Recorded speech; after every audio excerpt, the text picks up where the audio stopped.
control regime, which I use very often whenever confronted with any kind of suspicion of any kind of illegal activities on behalf of a reefer vessel, is that the information about these vessels that have been detained is very easily available on the internet. Each MOU provide you with a list, and so whenever I have some concern about the vessel, I'm thinking, okay, let's check this out. What is the profile of this vessel? And sure enough, there I can find every single port that this vessel has been inspected in, whether there has been any deficiencies reported, within what amount of time has been fixed and so forth. And when you see some of these reefers and they have 13 defects, etc., well, then that tells you something about what kind of company is behind this, what kind of vessel it is. Now, if we could have that for fishing vessels as well, it would give us really a wealth of information to profile the operators that we are dealing with. What would you think of introducing notion of strict liability for certain fisheries crime?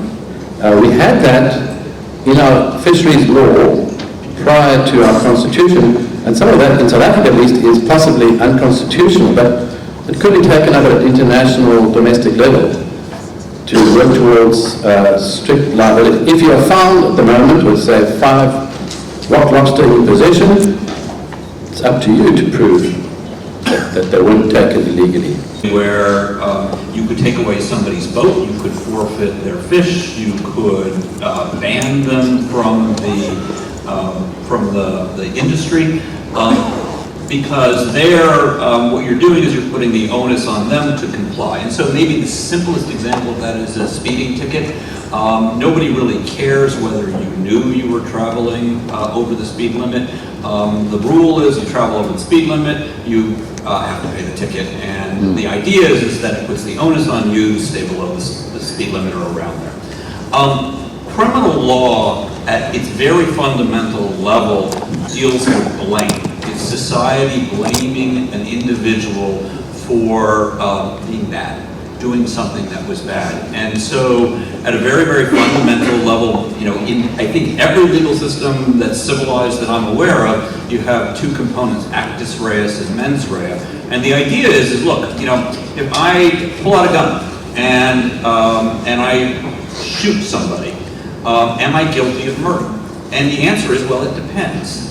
If I thought I was shooting at a target and somebody happened to be standing behind the target, do we regret that? We absolutely regret that. Am I guilty of intentionally murdering somebody? I'm not. And that's a very important moral principle that I think we have to embrace. And certainly it would be unconstitutional to have strict liability, I think, in the United States. It's probably not a satisfying answer, but it's fundamental to criminal law. You can regulate society in other ways, but if you're going to use criminal law, strict liability is almost never a possibility. It does happen in the United States in very, very rare circumstances, but it would almost certainly be unconstitutional in a situation like Malaysia. Well, I think you've got a good point, because there is a balance between risk and the consequences. Everyone does risk analysis, so do they. But the risks and the costs may be quite low, because the criminalisation of fisheries crime is not equivalent to the level of criminalisation of the risks for say, drugs.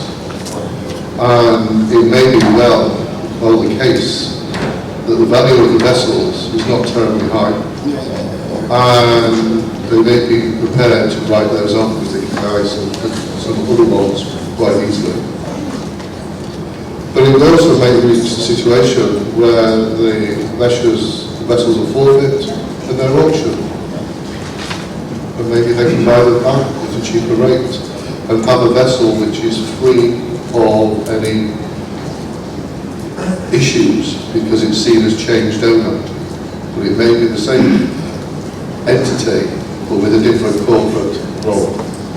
I mean, that happens in the maritime industry, where we've seen vessels being abandoned with a cruise and the same people have bought them back with auction, which means there's no liens against them and they can carry on doing it again repeatedly.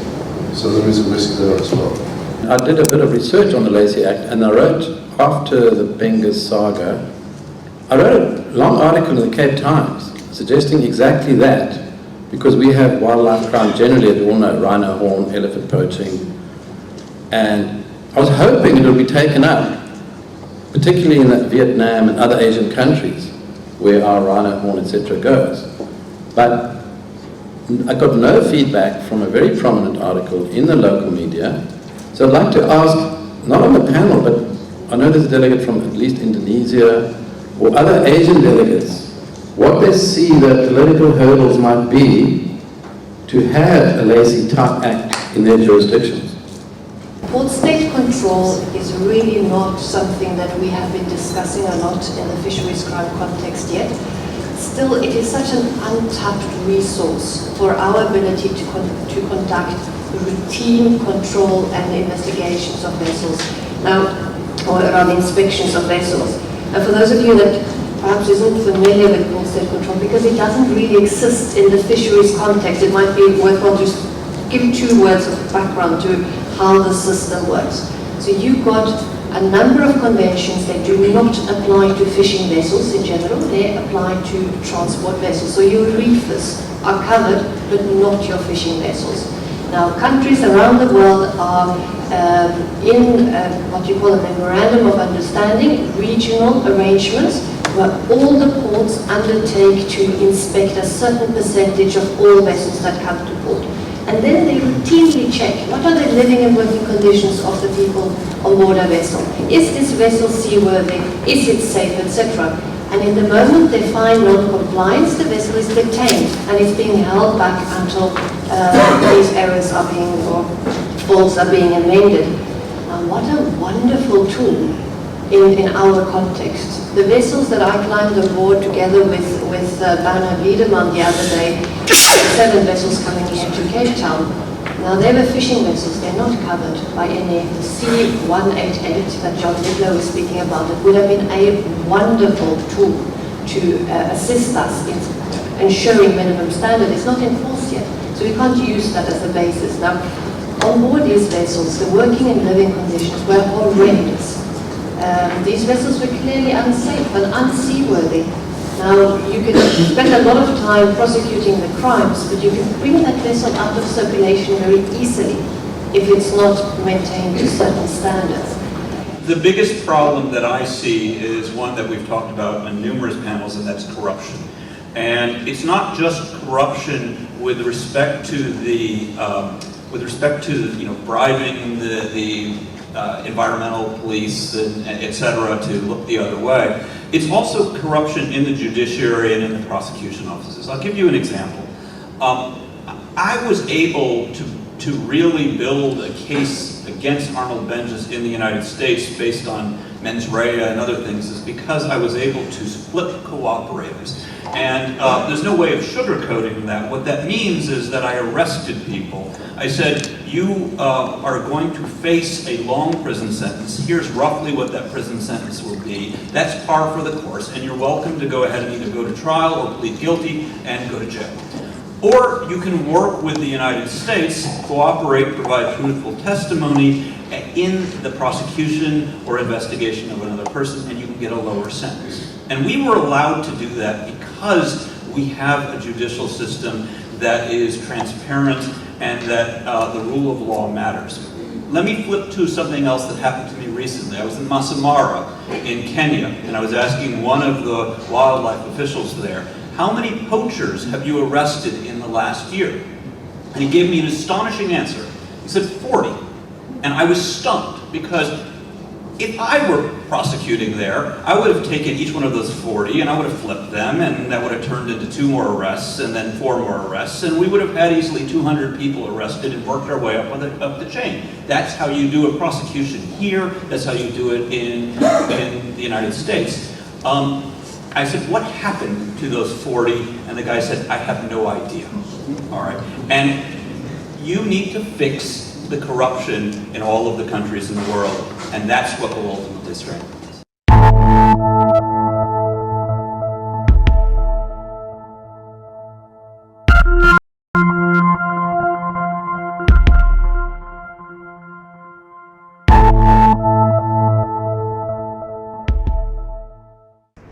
G'day, we're here at Monkey Valley Resort at Crown Eagle, overlooking Long Beach.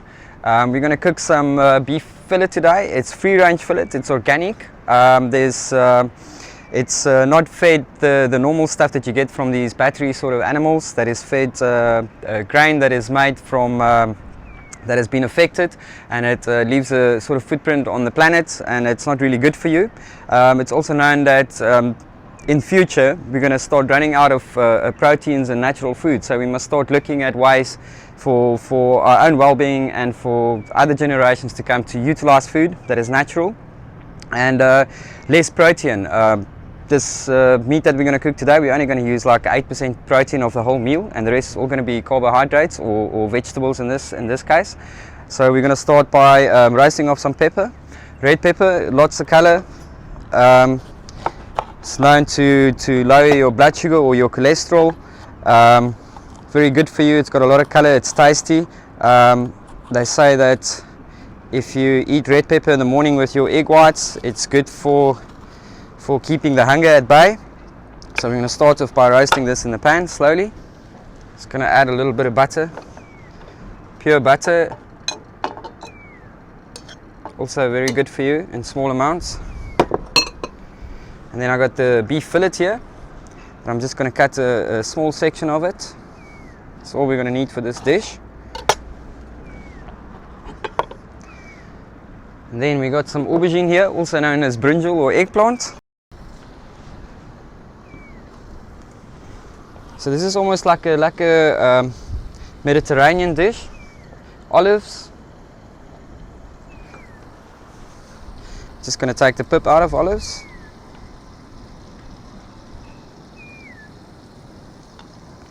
Then I'm going to take a little bit of red wine here. This is going to be the main part of our sauce for the beef. So I'm just going to pour a little bit of red wine over there just to let it start marinating slowly before we cook it, while we wait for the vegetables to cook. This is going to take like another 5 minutes or so.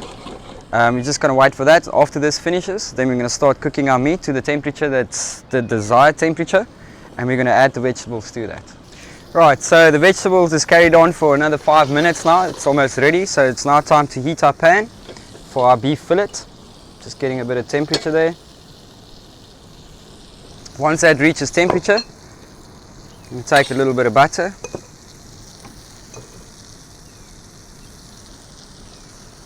Season the meat.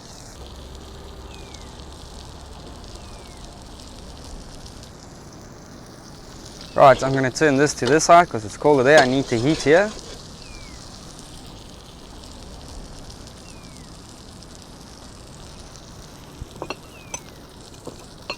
In the meantime, while we wait, we can have a sip of red wine.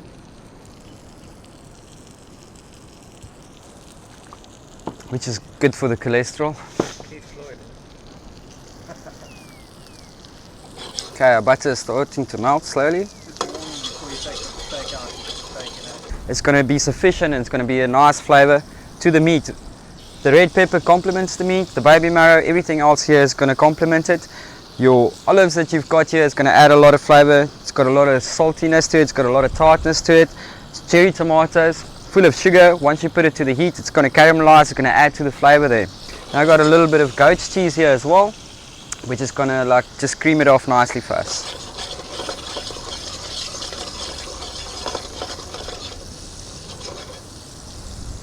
So while the meat is cooking, I'm going to start plating the food now.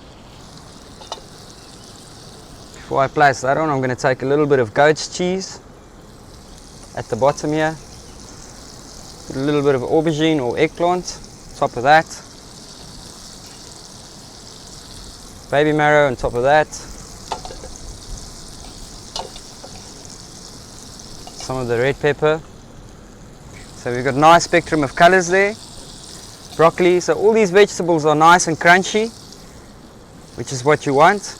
All the flavor has been retained, nothing's been cooked away in water. So nice and nutritious and healthy. Meat is getting on, I'm going to turn that around.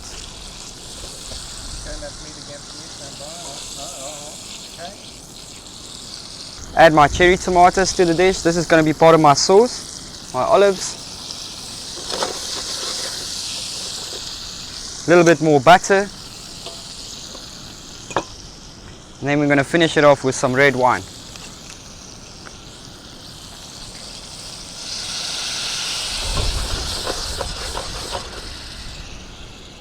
Then last but not least, fresh lemon.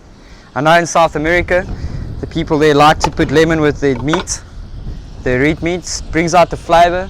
It's very good for you.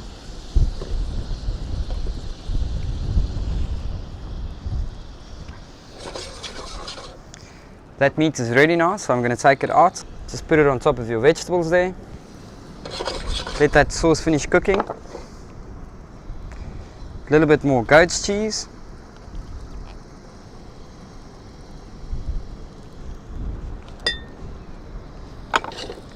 And just to give it a nice bit of color, some red pepper.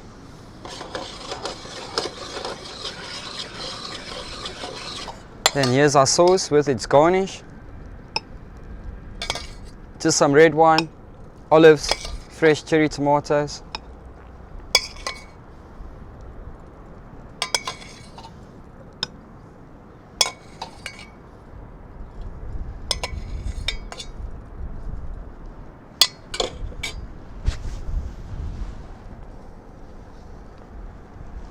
A little bit of garnish.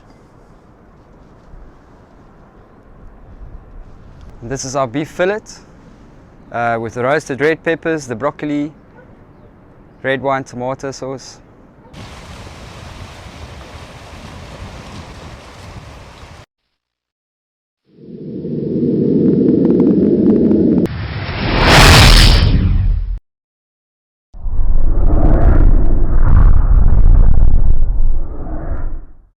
Hello, my name is Jason Saul and this is Erica Saul, and welcome to ENN Network, the most informal news channel you've ever encountered in your life. We bring you stories that are related solely on the environment. We'll be bringing you interviews and current news events. We will never talk about terrorism unless it's environmental terrorism, which I expect is going to be an upcoming event in our near future, as people become more and more desperate to stop the madness that is kind of driving this world. There's maybe 2 or 3 really hot trending stories at the moment, intermixed with a bunch of aggregate stories. We're going to first talk a bit of local news. So on Monday, or was it Tuesday, sorry, the coal-fired power stations had their license for water suspended.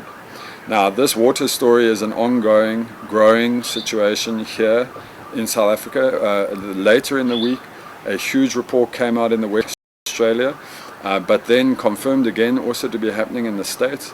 They are seeing mass kind of deaths of most large amphibians. These are your toads, your frogs, and due to shifting weather patterns, too much heat, when they do find a source of water, the copper levels in the water make it no longer suitable for them to exist, and frogs are dying out in the numbers. And if that doesn't alarm you, then we have the exact same story coming through from a study that is done inside of the States. Basically, they've been picking up a lot of dolphin deaths, not just washed up dolphins, but washed up baby dolphins. And you know, the level and intensity and frequency of these kind of stories are becoming more and more and more commonplace. A study was done, and now you and I would think that this should be fairly common knowledge, but this study was so necessary and it was completed, and the study basically highlighted that it is not possible for us to live or cohabit this planet with the focus of everything that we do focused on growth. So now that sounds kind of normal to me and you, but this study is what's going to be utilized to start to change law, to start to challenge companies, to start to challenge kind of reserve banks that always have a perpetual growth focus. They're always saying we must grow, we must grow, we must expand, populations must always climb. They panic about should a population start to descend. But the fact of the matter is that this growth is what is fueling this massive reliance on fossil fuels. Not only fossil fuels, it's fueling this massive pollution that we're doing, which is now, as you can see, impacting amphibians, impacting dolphins. And then just on Thursday, the report came out that it was impacting bees. So that they were trying to figure out what colony, why bees were kind of dying from colony collapse. And basically it's now proven that the increased temperature is affecting a primary, what did they call it, a bacteria that is found inside of the bees. But then also the very next day a story was released about how in Malaysia they are taking fishing and illegal fishing so seriously that they are confiscating boats and blowing them up to make reefs.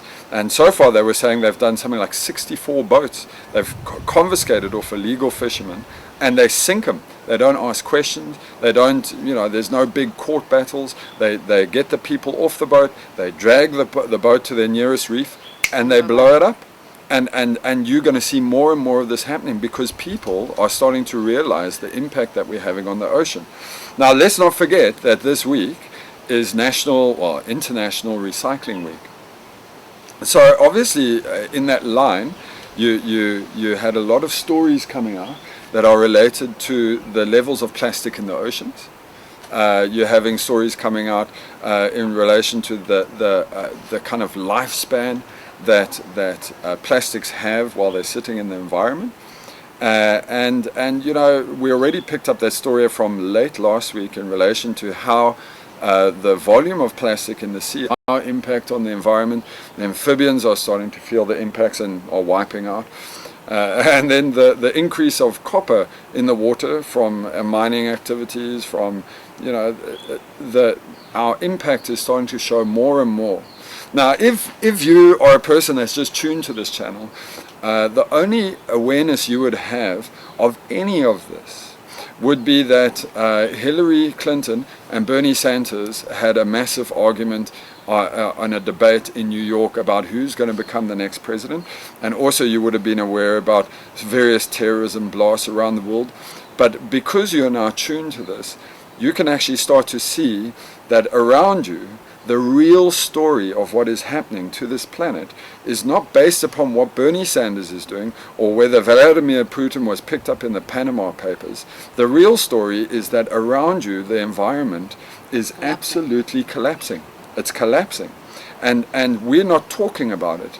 So what we're trying to do here is we're trying to talk about it. We're trying to bring it to your attention, and we're trying to make it viable for you.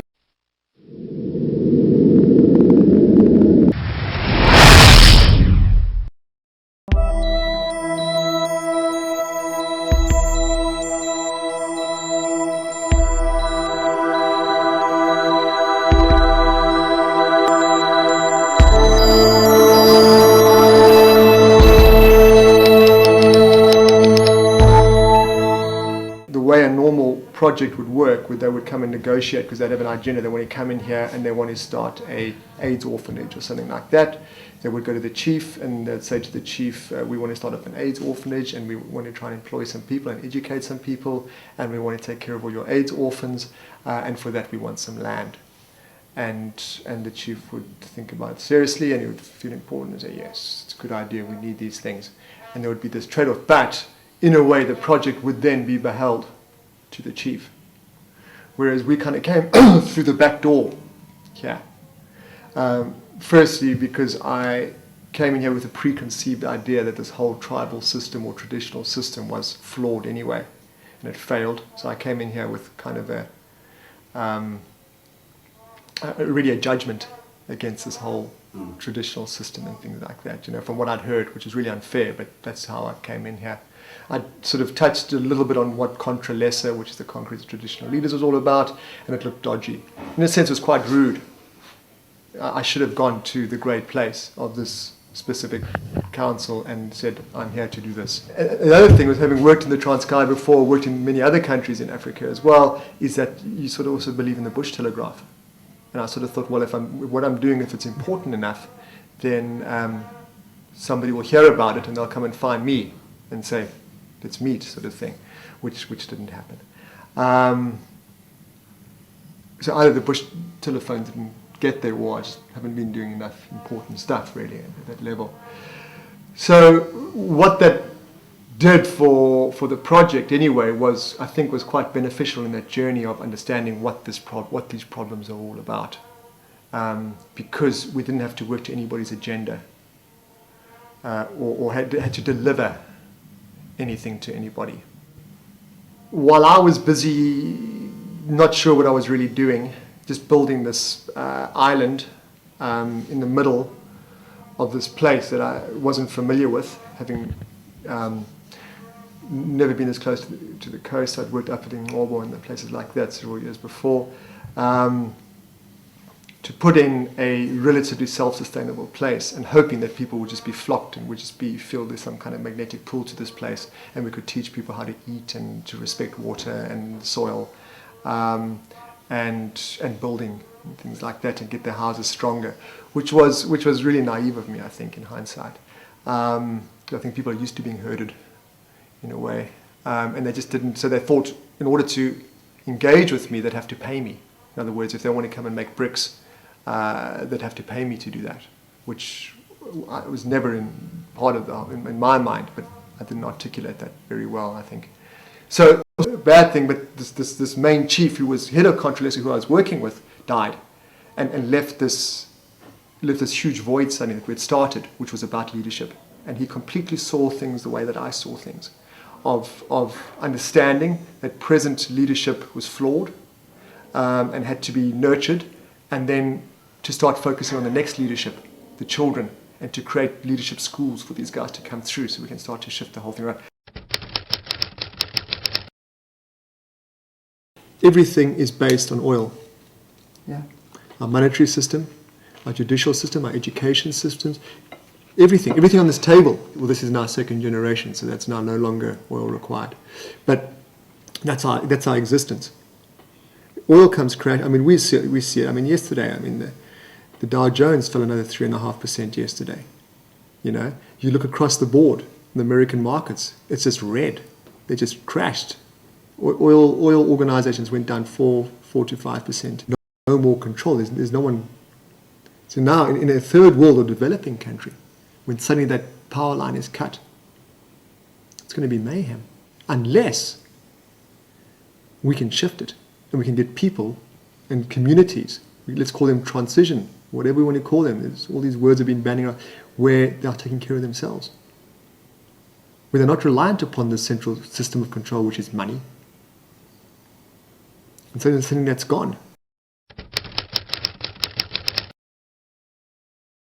You see, in our conditioning, and we are so conditioned, we have become codependent, where we depend upon each other. And this is really it's a disease. If we use which I do often, I use an analogy of a forest. And we see these forests where they're codependent, where the trees cross over each other and they stop the flow of air through each other, and they stop the growth. And we've seen it here. There's so much evasive stuff comes in. But if you look at a forest that each tree stands strong on its own, and then as a collective, it's incredibly strong. It's a strong, healthy environment. And it's a three-dimensional living thing then. And if we can create that where people can stand strong on their own as individuals, and then as a community, they're really, really strong. And they do things out of free will. Then we can shift the consciousness. But that goes against the religious beliefs, because that's all about codependency. I mean, you know, goodness, it's so disempowering. You know, it's very, I mean, there's this fellow who died for my sins. For goodness sakes, I'll die for my own sins. It's very disempowering, you know, and that's where it starts. And it's been so successful. It's indoctrinated in this. I mean, in these areas that I am in. I mean, this religion that's used here now, several versions of Christianity that are all over these areas that I'm in here. Unbelievable, the fear and the obsession with death. And the amount of resources that get put into death, and this dignity in death, but where's the dignity in life? And that's what we need to be focusing on, is that every moment that we have this gift of living, and let's make it count. Let's be authentic We all put our belief in old mutual and funeral schemes for our death, so we can be remembered. But these guys who have these, they throw these huge parties. They spent their life beating their wives, abusing their children. But they had this incredible funeral, man. It was huge. You should have seen it. Strong Muti there. No. It's disgraceful. Let's put that dignity into life now. And I really do believe that in this religion that existed before we came along with this whole sort of Christianity trip and things like that, was this incredible dynamic relationship between the earth and the people in Africa. You know, they call it Kwamata or something like that, and it's brilliant. It's so naive. It's brilliant because it's got counterbalance. It's just based in love and respect. And you know, if you respect the sun for rising, for setting, you respect the seasons. You show respect to the animal you kill to nurture yourself. You respect your spouse or your kids, or, you know. Suddenly, here come these guys and saying, "Oh, hold on, you know, you guys are savages unless you bow down to this figure here. That's it. You're going to go and die a miserable death in hell and things like it." And how could people come here with anything but love anyway? Because that's all we believe in is love.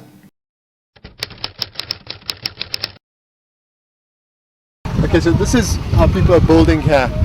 People without much means, which is called a wattle and daub.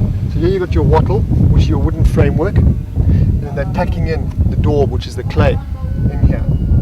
Now, historically, this is a brilliant way to build. I mean, a lot of your Tudor houses in the United Kingdom, which have quite adverse weather, use this system. Okay, and they've lasted for hundreds and hundreds of years. This house won't last a year. Okay, and they have to redo it. What I'd like to propose that the way that this has been mixed, the way it's been mixed in, there's not much intention going into this. It shows a victim mentality within the people, because if this clay was worked through properly, in other words, it was kneaded like you knead bread, and they put a bit of some dry grass in it, or some millie husks and things like that into it, it would create a stronger integrity in the bond, and would last for years and years and years. But this has really just been put together very loosely, and with not much love goes into this wall, and that's.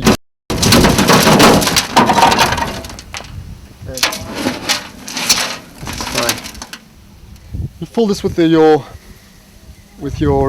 mix, okay, with a very little bit amount of water, and then you'll put this on it, and you'll push it down, which is your primary compaction. All right. Then take that over, and then this is where you'll notice the bottom is coming up. Yes. So it's compacting from the bottom. So there's your compaction. Alright, so it's compacting up. Up it goes, and it pops the brick out, which would be up there now. 2 people could make a brick every 17 seconds. Yeah. But you get machines now that can do 12 bricks at once, doing the same. But the nice thing about it is that, as opposed to the machines that can make 1,500 bricks a day, there's a huge effect on the environment, where you're actually getting, I mean, that's a hungry machine, and where you're getting that material from. Whereas this here, it's more hand. You can use the foundations of your building to build the walls up. It doesn't have to have such a negative effect on the environment. They're not fully set yet, so I don't want to mess with them too much. So it's 240 mils long, and it's 100 high, and it's 140 wide, which from an engineering perspective is perfect for a wall. You can support a roof with this lightweight roof, and it'll be fine. This is going to set for about 3 weeks. This digester, which I designed, it's a closed bag. Well, it's got an inlet and an outlet and a gas outlet. So it's made from reinforced PVC, which is the same material as you'll make a jumping castle from.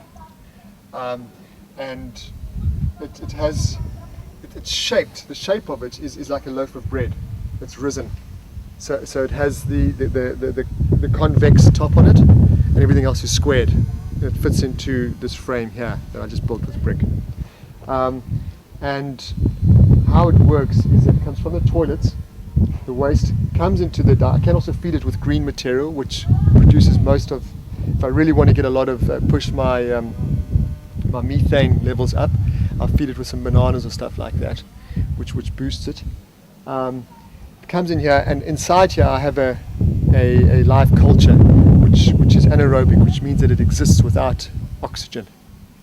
Okay, so it's the digestion process is anaerobic as opposed to aerobic, which is like your composting loos and things like this. So the microbes that exist inside here break down the waste very, very efficiently, and the energy that comes out of that is the methane gas. Now, if you can smell, Judy, which it's almost a composty smell. There's not necessarily a sewage smell, but there's a slight composty smell. If you come close down here, you could almost smell the gas as well, which is when you burn it, there's no smell whatsoever. Again, it's a composty one. It's not necessarily unpleasant. We'll fill this with green material, with anything, and we'll just get some water and shove it down. It's a big stomach. That's how it really works. There's the enzymes that are breaking down the material inside there, and from that they create methane gas, and they create high nutrient water. Now there's sort of many household biodigestion systems that are coming out.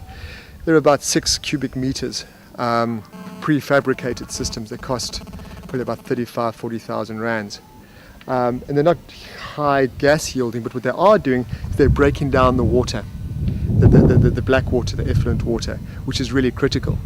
And so therefore the principles are very much along these lines. This is just a bit more rudimentary. And so from here the water will go through a sand filter, which is what this is, which we've got. Obviously there's high nutrients in here. We've still got about 5 to 7% pathogens, which is your E. coli, etc., coming into here, which then these plant life will take it out. So it'll come into here, it will filtrate down through a slow sand filter.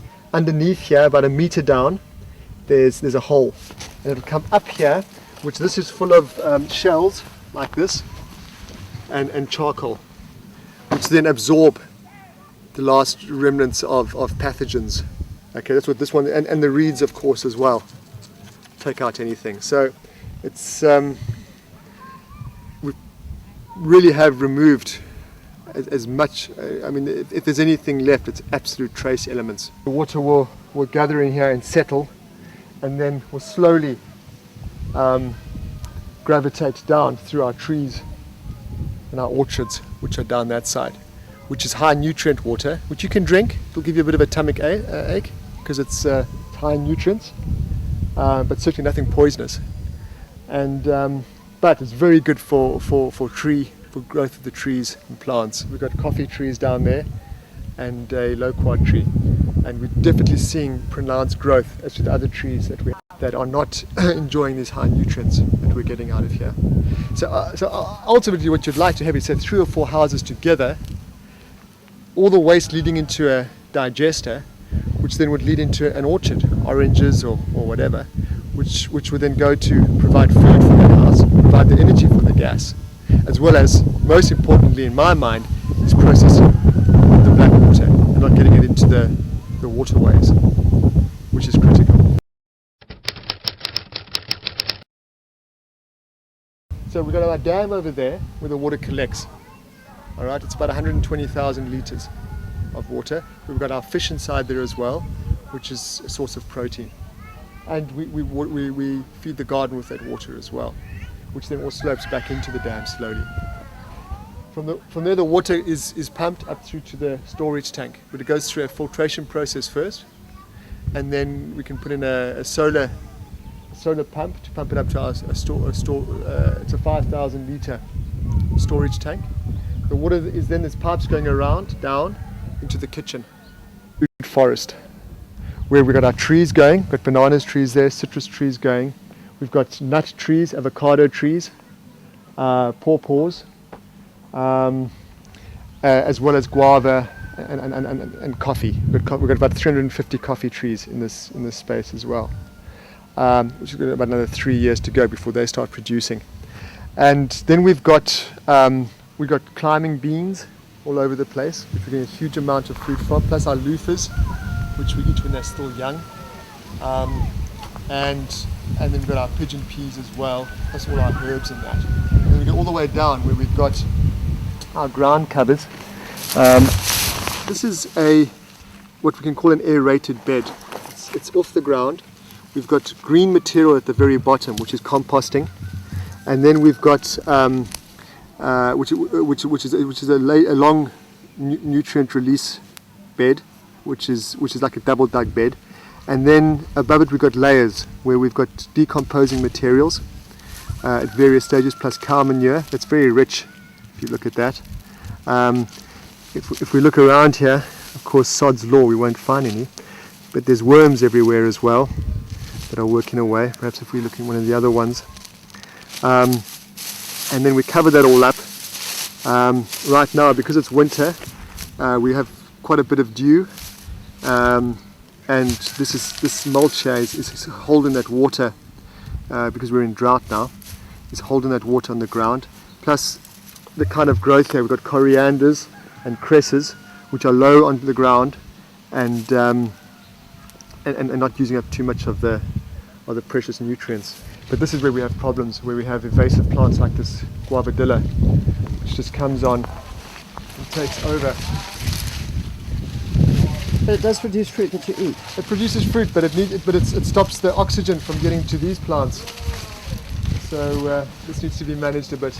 In this garden here, we've got not just fruit that's for eating, but it's to attract other insects that eat aphids and things like that, like the marigold, which the scent, some of these invasive pests don't like the smell of, and it attracts other ones which then also eat other pests. So it's a very strong deterrent for an organic garden.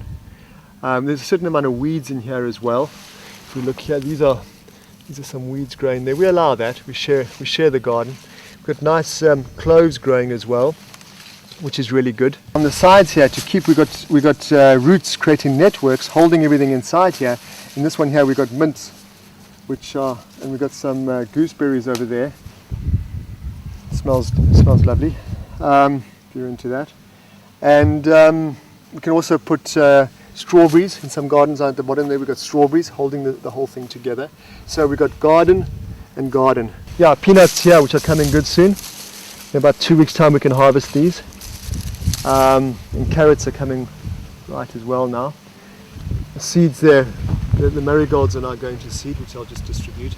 Okay, so this is our dam, which already now we're a month and a half into the dry season, and we're seeing quite a bit of depletion of the water already.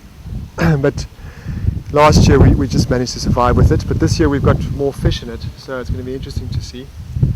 Some of the fish are already at edible size. Just haven't worked out to catch the buggers yet.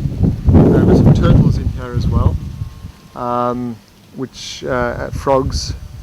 So it's quite diverse. Turtles take out the small fish to try and keep the population down a bit. You can see that each rice has its own little, each grain of rice has a little sheath that exists in. Here's your grain of rice. Our food production has been up about 20 to 30% since we've had the bees here. We were getting some bees still before we put the hive here from the forest, but this hive is about 6-7 months old now and is very, very active. We've already put the second super on the top. So the super is where our honey lives. So the big box at the bottom is the bees' honey, where the queen lives, and then above there is where when that's full, they move up, and that's when we harvest our honey. So the middle one is now full, and the top one is half full now. And what we'll do is, as we go into winter now, the activity will be less and less, and we'll put on one more super, I think, and then we'll harvest the honey probably in the springtime. So now we're not just looking at some kind of one-dimensional garden. We're taking it to all different, and we're utilizing all of it, and we're rotating them all the time, and then also protecting them through the winter months. So it's just being conscious, but certainly there's a lot less energy is put into this garden as it develops more and more and more, and nature is allowed to do her thing. which is what's really exciting about it. And it truly, I do believe in about 2 years' time, it will be a food forest.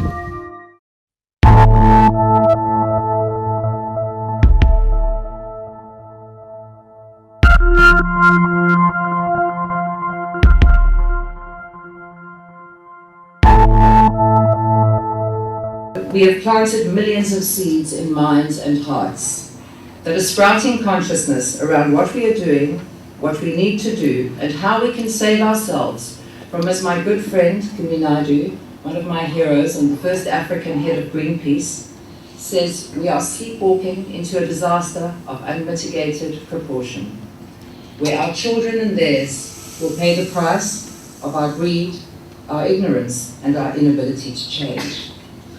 Yet people around the world are realizing this. If William Kamkwamba, a 14-year-old Malawian, can build a working wind turbine, first to power his own house and then eventually his whole village, then surely the rest of us can find some solutions. There's a fabulous book on this young man called The Boy Who Harnessed the Wind. He's now an MIT student. China leading the way in the manufacture and installation of wind turbines. Nearly 3/4 of all of their clean energy investments are now wind. And in the United States, wind power has been the largest source of renewable electricity for the last several years. But there's also an incredible future for solar. The market is now growing at about 7 times the predicted pace.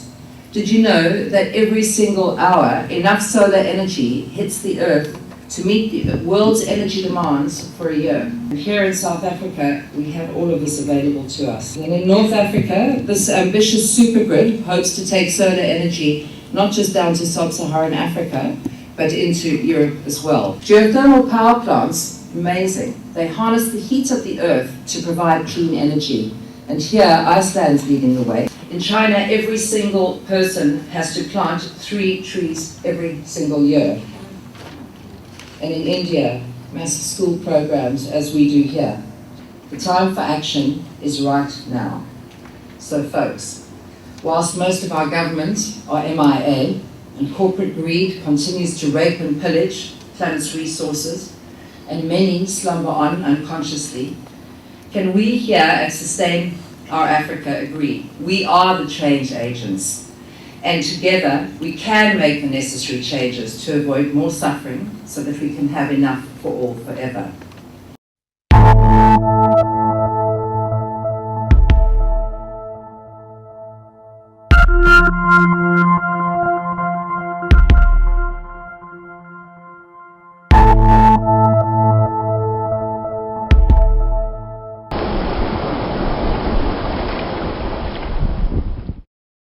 My name is Marcus Asner, and I'm a lawyer in New York from 2000 to 2009. I was a federal prosecutor in Manhattan, and I prosecuted, among other things, the Arnold Benjes rock lobster and Patagonian toothfish case. And in your country, do you get a lot of cases that are where the fisheries crimes? We get some, and yes, we have a pretty robust enforcement network. The Lacey Act is really, I think, I'd like to say it's the envy of the world, and that. Can you describe it? Sure. What it is it makes it a crime. It does a number of things, but what it does is it makes it a crime to import into the United States fish, wildlife, and timber that's been harvested in violation of local law. And that local law can include the law of a foreign country, for example. And James Benjes was prosecuted under that? He was prosecuted under the Lacey Act, under conspiracy to violate the Lacey Act, and smuggling, and then smuggling as a substantive violation as well. Okay. Do you find this is quite effective in preventing corruption in the States? I wouldn't say it's so much effective in preventing corruption. I think what it is effective in doing is allowing us to use the federal criminal system to help prosecute and investigate instances where people are trying to take advantage of borders to import into areas things that have been harvested in violation of other jurisdictions' laws. And that itself is a very, very powerful tool. Do you find, as a legal professional, is your main motivation because you enjoy the legality of it, and that, or is your main motivation that in this case you're actually doing something for the planet? I think I'm probably shallower than all of that. When I was a prosecutor, I just wanted to go get the bad guys. And it didn't really matter to me whether it was a fish case or a narcotics case or a major white-collar fraud. I just liked pulling together the material, investigating the hell out of it, and taking down the bad guys. Do you worry about what's happening to the planet, or doesn't it come past your door very often? Yeah, I do worry about it. And look, I mean, I gave you a very shallow answer a moment ago. Of course I worry about it. And you know, one of the nice things about being a prosecutor, particularly in the United States and particularly in the Southern District of New York, is you really fundamentally believe that you wear the white hat and that your job is to protect those who need protection from bad guys. And in the instance of the Vengeance case, we had the added advantage of really setting a precedent that does help protect the planet.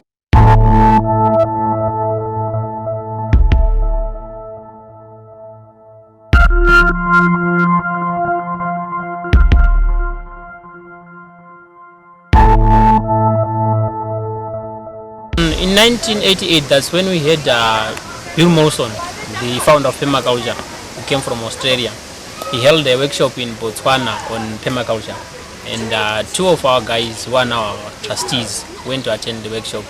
And then after the workshop, that's when they turned this farm into a training center. And their main focus was permaculture. Permaculture means permanent agriculture, but it can be defined in many ways. Some say it's an approach to designing system which will give sustainable rewards. Right now, as permaculture is growing up, we are now slowly getting into urban communities. We use natural resources for the production of our crops. Like for instance, for soil improving, we use this type of composting. We just harvest fresh cow dung, and then we put it in this container, we perforate it, and then put the dung in, and then introduce worms. After a period of 3 months, the worms will be doing the decomposition. They will be decomposing the stuff, and then after 3 months it will be ready. Then we take it and then put it in sieves. We mix with sand and then pot it. Then after those 3 months, the worms will be in abundance, and we could use them for feeding our poultry, and the extra we can take it for fishing or for fishing or for selling, or we could introduce them in the garden because they will be in abundance. Nature is working for us. Okay. So, and then this system is called the container garden. It's ideal for those people who are residing in flats, who doesn't have where to do the cultivation. We just fill in an old sack with compost and a bit of soil. Then you perforate it and then you plant your vegetables. You're home and dry. And if you think of going for a holiday resort somewhere, just take it and then put it at the back of your truck. Then you'll be having fresh vegetables with you. These are herbs. Herbs are used in various ways. Some are used for culinary, some has got medicinal properties, some are used as repellents if planted with vegetables. For instance, we have this one. It's called Nasturtium. Some use it as just a flower, but it has got more properties than just being a flower. We use it to deworm our livestock. It's very, very, very useful. And for human beings, if you have got upset stomach, take the flowers and then chew them, swallow the juice. If you have got eye ailments, you could just take the flowers and then you put them in boiling water, let it cool, and then bath your eyes. It helps a lot. Then we have celery. This one we use it as a repellent again if planted with the brassicas. And apart from that, on medicinal properties, it suppresses BP. One is suffering from BP. If he takes this one regular on his or her diet, it reduces BP. What is BP? Blood pressure. Oh, okay. Blood pressure. Celery. Celery. And then this one is called thyme. Thyme, variegated thyme. This one is used for cooking, in fact. Apart from cooking, it has got many medicinal uses again. You could use it for whooping cough, you could use it for bronchitis, you could use it for headaches, or for boosting up one's immune system. The word lemongrass comes from that it has got a lemon flavor, and it smoothens the skin, especially with the ladies, they like this one. Yeah. Acacia trees, they are termed as legumes.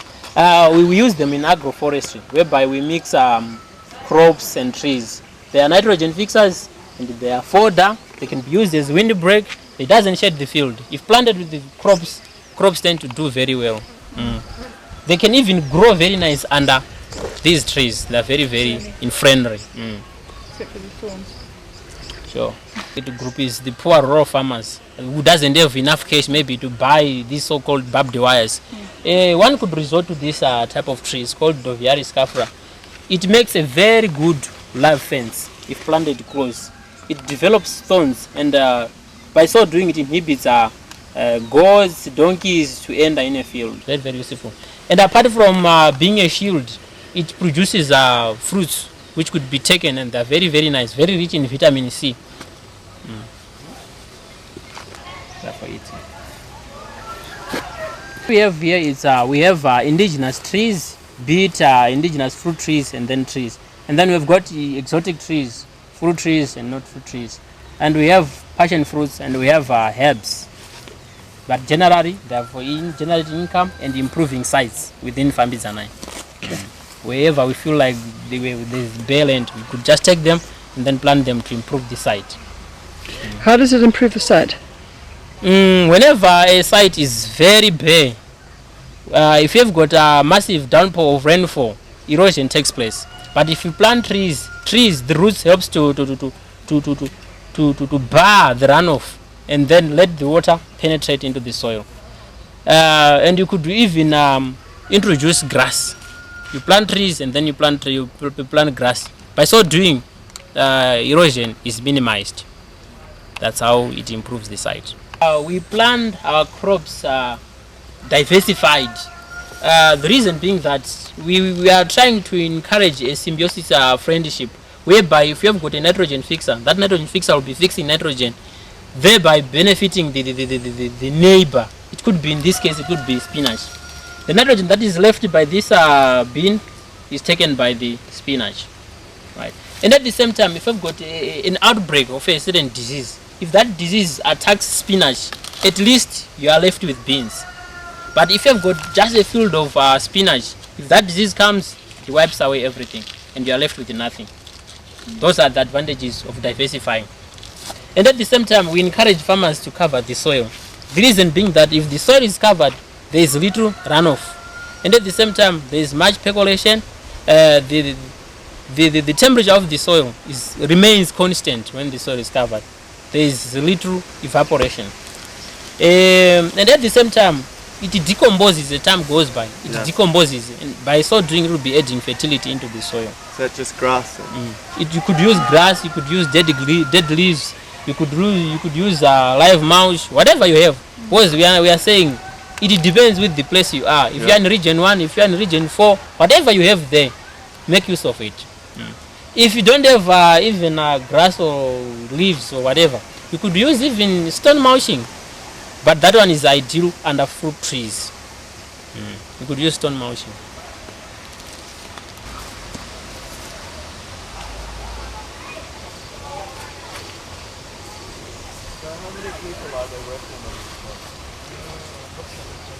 We also encourage farmers to dot a few fruit trees in their fields or in their gardens. Right.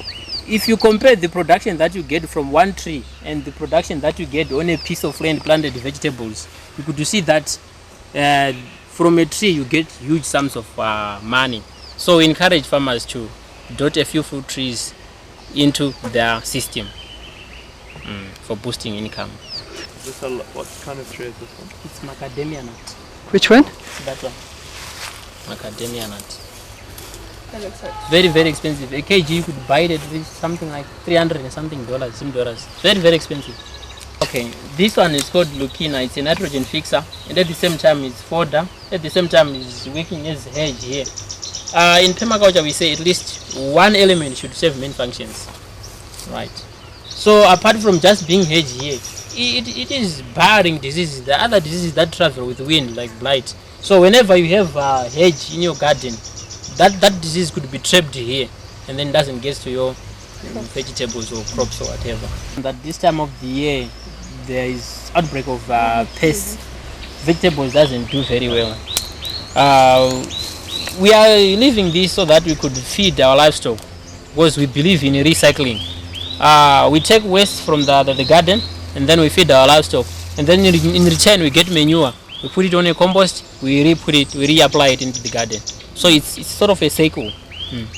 You could see some of the farmers taking off these old vegetables, throwing them away. That's not a good idea. Recycle it so that it gives benefits again back to that land where you have harvested it.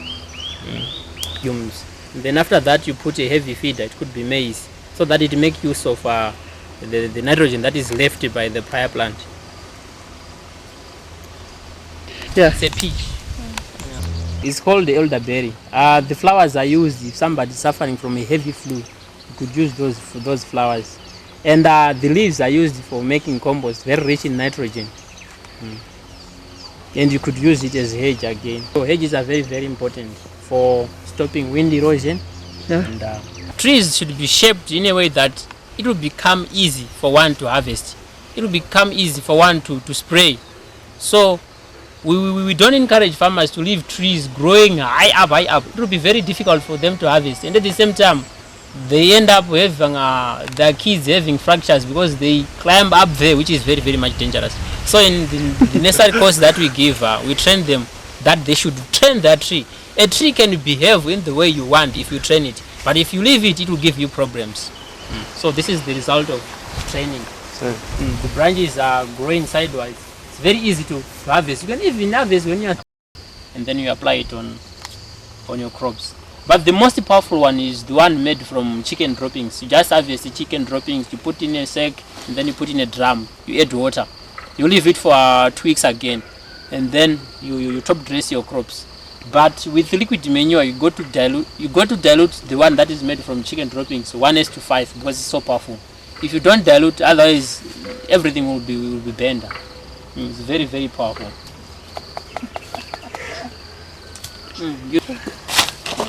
That's for the flowers, hey?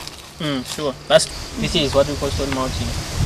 If you've got problems with chickens scratching at the base of a fruit tree, just put stone mulching and you are home and dry. And at the same time, it's acting as a habitat for lizards. Because in organic farming, we also need what we call predators.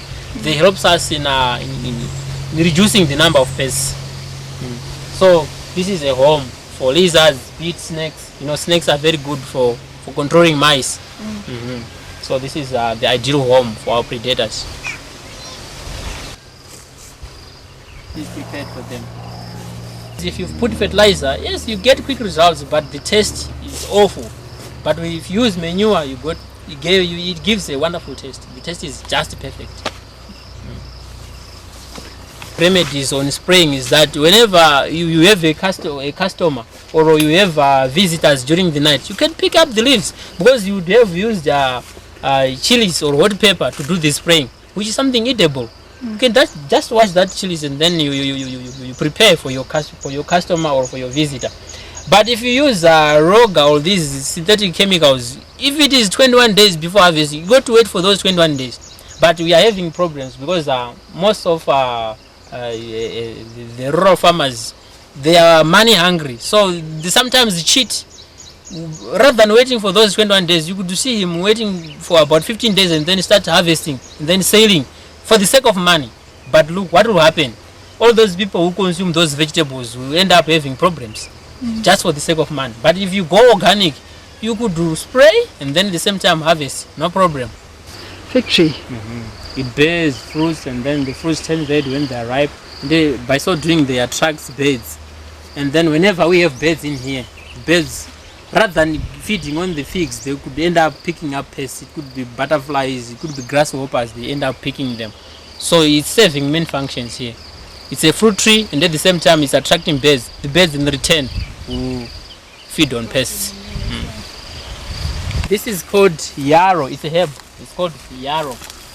Yarrow is a very good plant if mixed with brassicas because it produces a certain odor which is not liked by pests. So it will be acting as a repellent here. And at the same time, it's a painkiller. If somebody is suffering from anything, you could just take a herbal tea of it and then it eases the pain. It's very good again on bleeding. If somebody is bleeding, you just rub the leaves and then put them on that wound. Automatically the blood will clot. It promotes clotting of the blood. From wherever, they cannot pass through the rose because of the smell it gives. It's not liked by moles. So it's a repeller of moles. The connection of the ecosystem, they'll be seeing everything. So they prefer using these outdoor classrooms. Closely, we build what you call a chicken tractor. It's just a small wooden thing with a bit of fence so that we keep the chickens at one place and then we put the chickens in. The chickens will scratch, that is picking whatever pest they could find. And at the same time, they'll be dropping their droppings, that is fertilizing the soil, and then weeding, the grazing or the taking of the whatever is growing there. That's fine for us. So after a period of maybe 2 weeks, we move it, put it in another place. We plant something there. It means that place is pest-free, it's manured, and it's weeded or it's cultivated already. And that's how we use chickens in the system of permaculture.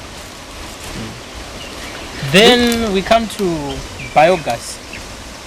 We encourage farmers to use these biogases in rural areas as a way of getting fuel. Because after independence, most of the farmers, the rural farmers, they went on a rampage of destroying the environment, having piles and piles of firewood, forgetting that tomorrow they won't have anything to resort on. So we are coming on with this project of biogases, whereby they could use fresh cow dung, feed in, and then get methane gas, then use it for cooking and lighting as well. So there's methane coming out of that tube? Yeah, sure, there's methane coming out from that. And where is it going? It's going into that house and being used in there for cooking and lighting. Amazing, huh? So what's in there? Methane. Yeah, but like, how do you get it? Then we have the inlet there, where we pour, it could be kitchen leftovers, fresh cow dung, we mix with a bit of water, it forms porridge form, and then we pour it in. When it comes here, there are those anaerobic bacteria or something, which does the decomposition. And then the product that we get is methane gas, and then it's piped into that house. Wow. The waste it comes through the outlet. We take it as celery. It could be used as liquid manure. Then we take the waste and then we apply it on crops as liquid manure. So in permaculture we don't throw away anything. We make use of everything. Yeah, sure. Make use of everything. Beautiful Rooster.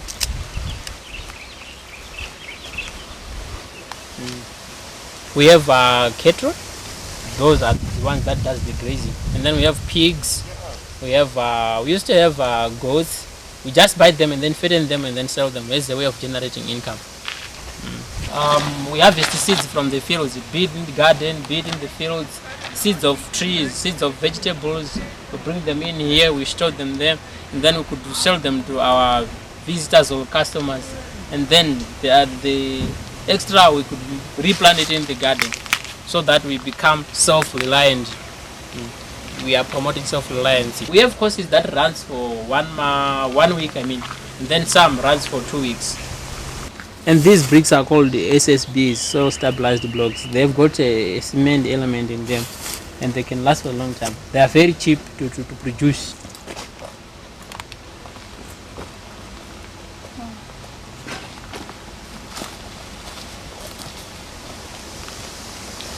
And they can stay for a long time as long as they don't get wet. But even if they get wet, because of the properties of cement that is inside, they become much stronger. And as I said earlier on, that our target group is the poor rural farmer. If you look at our structures, they are made in a way that even the rural farmer can afford. Look at the ceiling; it's made of reeds, many reeds that are found in rivers. It's not very expensive. The window frames is just planks, but at least the house is presentable. It's not all that bad. It's presentable. So we are encouraging farmers at our level best to use local available resources. Something that doesn't pump out money, because money is easy to get these days. Water that is harvested from the roof is diverted into these pits. These are water harvesting pits. We believe in permaculture that water which is above the ground is destructive, because if it joins forces, it can even sweep away a house. You know, the floods. So we try by all means to encourage farmers to let all runoff sink. Straight away. Let it sink, and then if it sinks, it becomes productive, because it will rise up again during at night, and it will recharge the water tables. Then by so doing, you'll be having perennial boreholes. But if you leave it flowing, going away, it's lost forever. You'll never get it again.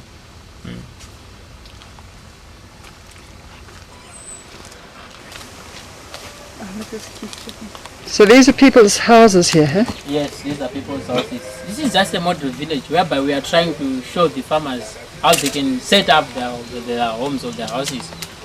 We have the bedroom facing the northern hemisphere. It's because the sun here in Zimbabwe, it follows this direction. So if you build a house this way, it means only one room is going to get enough sunlight. The rest it will be dark. So if you build it this way, at least all rooms will get enough sunlight. And at the same time, water that is harvested from there is diverted again into that pit. The whole system is called a pit bed. All the kitchen wastes are thrown in there, and then with the help of the water that is harvested from the roof into there, it decomposes quickly, and then after that it will be manure. Then we retake the manure and then reapply on beds. How does the water get there? Through the gutters? Through this drain. Drain. Then the water that is harvested from that bedroom goes through the gutters into that tank. Unfortunately, we are not using the tank so far. Then you could use that water for washing your clothes or your plates. And what about drinking water? Drinking water, we get it from an electric borehole. It's somewhere there. And then as for soil preparation, we also have this herb here. It's called stinging nettle. Stinging nettle. We use this one to make liquid manure. Earlier on I said you can make liquid manure out of chicken droppings or fresh cow dung. But if you don't have all those, you could resort to this one. This one or Russian camphor. It's very, very rich in potassium, very rich in nitrogen. What you simply do is you harvest the leaves, you put them in a container. Then due to fermentation, it decomposes. The liquid that you get is what we term liquid manure. And you can dilute it with fresh water, 1:1. And then you apply on your crops.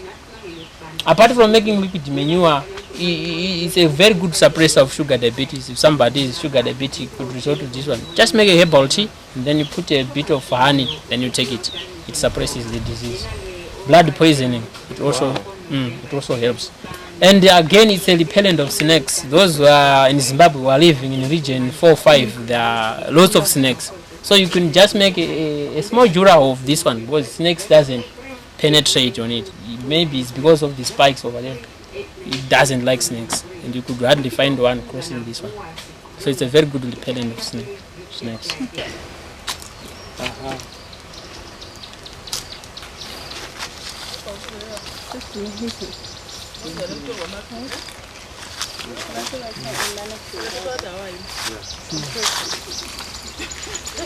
We don't believe in plowing, because if you turn up the soil, after 5-6 years the soil becomes exhausted.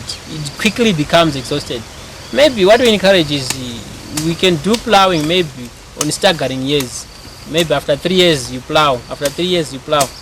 Or on these other years you could practice what we call minimum tillage, where there is little disturbance of the soil, so that the soil will remain intact.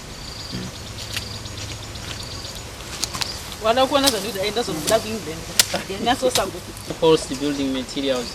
This one is called the rope and washer pump. It's just maybe a simple borehole that is a bit advanced. It sucks water from the permanent water table using this rope. This rope has got washers. These washers. And these washers are at every 75 interval. So it rotates into the water table. Then it comes out through this PVC pipe. The volume of the PVC pipe is just similarly the same with the size of the washers. So whenever it sucks water from the water table, that water eventually comes out as you'll be rotating. It's working.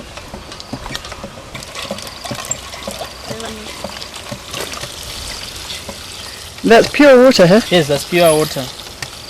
That's absolutely fantastic, man. Jeez, you guys are so clever. Yeah.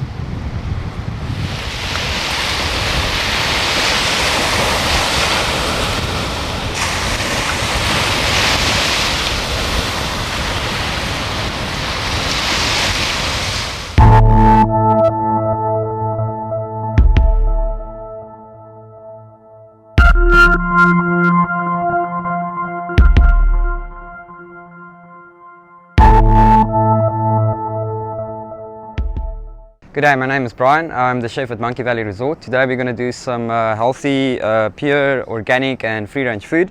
We're going to be focusing on stuff that is sustainable for the planet.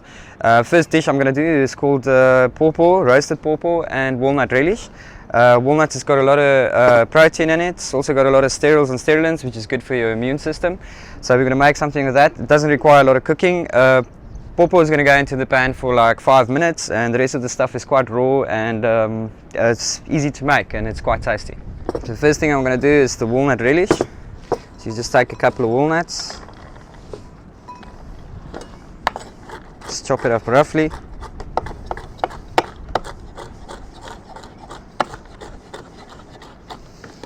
Let's throw that into the mixing bowl. A little bit of cinnamon, which is quite good for you, also flavor. And you got the crunchiness of the nuts, you got tomato in there, you got some honey in there, so everything in here is extremely good for you. There you go guys, natural food, nicely plated, light lunch. Bon appetit.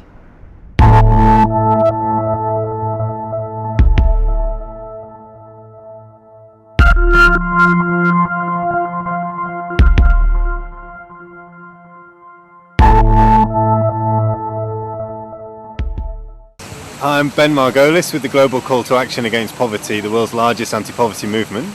And we're here because we're calling on delegates at the conference to really take urgent action on climate change, because